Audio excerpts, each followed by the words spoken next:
দিনের শুরুতে যেমন আমাদের চা না খেলে চলেই না, দিনটা আমরা চা দিয়ে শুরু করি, তেমনি দিনের শেষ টাইমটাও আমরা চা দিয়ে শেষ করি। আসসালামু আলাইকুম, সবাই কেমন আছেন? এই তো আজকে আমি সকালেই চাটা খেয়ে নিলাম। আর সকাল টাইমে চা না খেলে ভালোই লাগে না। সারাটা দিনই যেন কেমন ম্যাজ ম্যাজ করে, শরীরটা ভালো লাগে না। অবশ্য এই অনুভূতিটা তারাই বুঝবে যারা চা খেতে ভীষণ পছন্দ করে। আমার কাছে মনে হয় ভাত ছাড়া থাকা যায়, তবে চা ছাড়া থাকা যায় না। খুব বেশি একটা না খেলেও ২ বার তো চা খেতেই হয়। একবার সকালে চা খাই আর একবার বিকেলে চা খাই। এরপর আমি সকালে খাওয়া-দাওয়া শেষ করে আমি দুপুরে রান্নার আয়োজন করে নিচ্ছি। রান্নার জন্য আমি এখানে নিয়েছি, এটাকে আপনারা কি বলেন জানি না, তবে আমরা এটাকে কিন্তু শ্রীচন্দন বলি। আমি এটাকে ছিলে তারপর সুন্দর করে কেটে নিচ্ছি। আমি আজকে এটাকে ডিম দিয়ে ভাজবো। যেহেতু আমার এই পেজটা কুকিং অ্যান্ড ব্লগিং, আমি রান্না করব, রান্না করার পাশাপাশি আপনাদের সাথে কথা বলবো, গল্প করব, আমার সারাদিনের কাজকর্ম কিছুটা অংশ দেখাবো। ফেসবুক পেজের পাশাপাশি আমার কাছে মনে হয় যে ইউটিউবেও কাজ করা উচিত, কারণ আমরা ফেসবুকের জন্য যেহেতু ভিডিও বানাই, এডিট করি, সেই একই ভিডিও কিন্তু আমরা ইউটিউবেও দিতে পারি। একটু চেঞ্জ আনলে ভালো হয়। তো এভাবে ঘুরিয়ে ফিরিয়ে দিলে আমার কাছে মনে হয় যে সব প্ল্যাটফর্মে আপনার উপস্থিতিটা থাকা দরকার। কারণ এক জায়গা থেকে না এক জায়গা থেকে আপনি সফলতা পাবেনই। কারণ যারা ভিডিও করে বা ব্লগ করে, কুকিং ভিডিও করে, যে যেটাই করুক না কেন, সবাই কিন্তু একটা কিছু পাওয়ার আশাই করে। যেহেতু ভিডিও করতে, এডিট করতে অনেক পরিশ্রমের কাজ, অনেক কষ্ট করতে হয়। আর এখান থেকে এতটা কষ্ট করার পরও যদি কোনো সফলতা না আসে, তখন আরো বেশি মন খারাপ লাগে। সবটার মধ্যেই হচ্ছে আপনি যদি উপস্থিত থাকতে পারেন, তাহলে দেখা যায় এক জায়গা থেকে না এক জায়গা থেকে আপনার সফলতা আসতেই পারে। তবে যেখান থেকেই সফলতা আসুক না কেন, আপনাকে ধৈর্য ধরতে হবে, ধৈর্য ধরে কাজ করতে হবে। এখানে রাতারাতি কেউ ভাইরাল হতে পারে না, বা রাতারাতি নিজের জায়গাটা ধরে রাখতে পারে না, বা নিজের জায়গা করতেও পারে না। এখানে জায়গা করে নিতে হলে অনেকটা সময় দিতে হয়, সবার সাথে পরিচিত হতে হয়। আপনাকে সবার সাথে পরিচিত হয়ে ভালো একটা সম্পর্ক যখন সবার সাথে করতে পারবেন, তখনই আপনাকে মানুষ চিনবে, আপনার পেজে সবাই আসবে। এভাবে আপনি সফল হতে পারবেন। আর আপনাকে যখন ফেসবুক হোক, ইউটিউব হোক দেখবে আপনি টাইম মতো সবকিছু ভিডিও দিচ্ছেন বা করছেন, তখনই দেখা যাবে যে আপনার একটা ভিডিও ফেসবুক বা ইউটিউব আপনাকে ভাইরাল করে দিচ্ছে। তাই আমার কাছে মনে হয় যে যে কাজটাই আমরা করি, যে প্ল্যাটফর্মেই থাকি না কেন, মনোযোগের সাথে আমাদের কাজটা করা উচিত। অনেকে ভাবে যে একটা ফেসবুক পেজ অথবা ইউটিউব চ্যানেল থাকলেই বুঝি টাকা ইনকাম করা যায়। এখানে একটু টুকিটাকি ভিডিও করলাম আর ছেড়ে দিলাম, আর এখান থেকে টাকা ইনকাম করা শুরু হলো, আর সেই টাকা দিয়ে সবাই বাড়ি গাড়ি করে। মূলত এতটাও সহজ নয় এখানে ইনকাম করা। তারপরেও কিছু মানুষ আছে যারা এটাকে অনেকভাবে প্রেজেন্ট করে বা অনেক কিছু ভাবে। হ্যাঁ, তবে আমার কাছে মনে হয় যে একটা মেয়ের নিজস্ব একটা জায়গা করা উচিত। সেটা যেভাবেই হোক, আপনি নিজেকে না দেখিয়ে ক্যামেরার বাইরে রেখেও কিন্তু কিছু করতে পারেন। এটা আপনার রুচি, আপনার পছন্দ। আপনি প্রতিদিন রান্না করছেন, সেই রান্নার কিছুটা অংশ আপনি ভিডিও করে রাখলেন, সেটা অবসর টাইমে আপনি ভয়েস দিয়ে রাখলেন, তারপর আপনি ভিডিওটা এডিট করে ছেড়ে দিলেন। এভাবে হয়তোবা করতে পারেন। তবে সব কিছু ঢেলে সময়, শ্রম, সংসার সবকিছু বাদ দিয়ে তো আর এখানে ভিডিও করা আমাদের পক্ষে সম্ভব নয়, বা সবার পক্ষে সম্ভব নয়। আমার কাছে মনে হয় একটা মেয়ে তার সারাটা জীবন ঘরের গণ্ডির মধ্যে না কাটিয়ে নিজের মতো করে কিছু করা উচিত। কারণ দেখা যায় সবার ফ্যামিলি কিংবা সবার হাজবেন্ড একরকম নয়।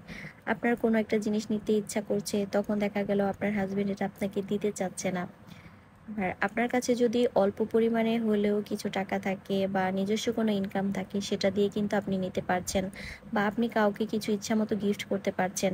এতে কিন্তু অনেক বড় একটা শান্তি পাওয়া যায়, অনেক ভালো লাগে। আর সংসার, বাচ্চা সামলানো এটাই তো মেয়েদের কাজ। অনেকে কিন্তু এটাই ভাবে। কিন্তু এর বাইরেও কিন্তু মেয়েরা অনেক কিছু করতে পারে। আর এর জন্য কিন্তু একটা মেয়ের আগ্রহ থাকতে হবে যে না, আমি এটা করব।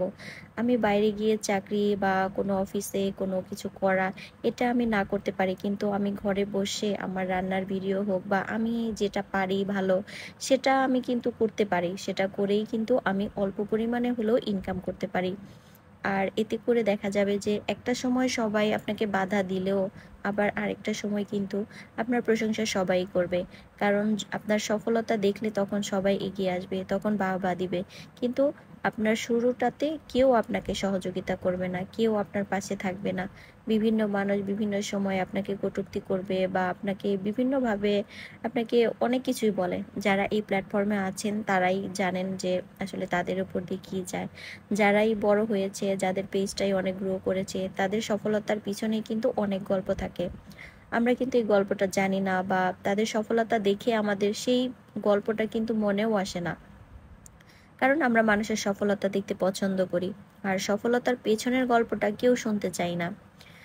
যাই হোক, আমার কাছে যেটা মনে হলো সেটাই আমি আপনাদের সাথে শেয়ার করলাম।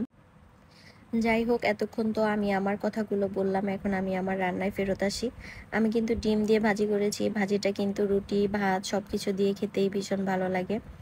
আর এই শ্রীচন্দন বলেন আর আপনারা কি বলেন আমি জানি না, এই ভাজিটা অথবা ধুন্দুল ভাজিতে যদি ডিম দিয়ে করা হয় তাহলে কিন্তু খেতে অন্যরকম ভালো লাগে। এরপর আমি কিন্তু লাউ রান্না করেছিলাম ডিম দিয়ে। আর ডিম দিয়ে লাউ দিয়ে রান্না করলে কিন্তু লাউটাকে খুব সুন্দরভাবে একটু গোল গোল আকারে কেটে নিলে বেশি ভালো লাগে। যেহেতু ডিম ডিম ভুনা তো সবাই খেয়েছেন, এভাবে লাউ দিয়ে রান্না করে খেয়ে দেখবেন, এটাও কিন্তু খেতে ভালো লাগে। আর লাউয়ের যে খোসাটা ছিল সেই খোসাটা দিয়ে কিন্তু আমি একটা ভর্তা বানিয়েছিলাম। আমি এই ভর্তার কথা অনেকের মুখেই শুনি যে খেতে নাকি অনেক ভালো লাগে, তবে আমি কখনো বানাইনি, আজকে প্রথম বানিয়েছিলাম। আমি লাউয়ের যে খোসাগুলো ছিল এই খোসাগুলো দিয়েছি, আর এখানে আমি কয়েকটা চিংড়ি মাছ দিয়েছিলাম এক্সট্রা স্মেলের জন্য, কারণ চিংড়ি মাছের স্মেলটা কিন্তু খেতে আমরা বা অনেক ভালো লাগে আমাদের। আর সাথে দিয়েছিলাম শুকনো মরিচ, রসুন। আমি শুকনো মরিচটা দিয়েছিলাম একটু বেশি ঝালের জন্য, আর এখানে আমি কাঁচা মরিচও দিয়েছি লাউয়ের খোসার সাথে। প্রথমে আমি চিংড়ি মাছটাকে খুব সুন্দরভাবে ভেজে নিয়েছি একটু, কারণ চিংড়ি মাছগুলো একটু বড় ধরনের ছিল। যদি ছোট থাকতো তাহলে বেশি ভালো হতো, আমাদের বাসায় ছোট চিংড়িগুলো ছিল না, তাই আমি বড়ই দিয়েছি একটু ভালো লাগার জন্য। এরপর আমি এটাকে কিছুক্ষণ সময় নেড়ে চেড়ে ভেজে নিয়েছি। এর মধ্যে আমি লাউয়ের যে খোসাগুলো ছিল এই খোসাগুলো আর কাঁচা মরিচও দিয়ে দিয়েছি একসাথে।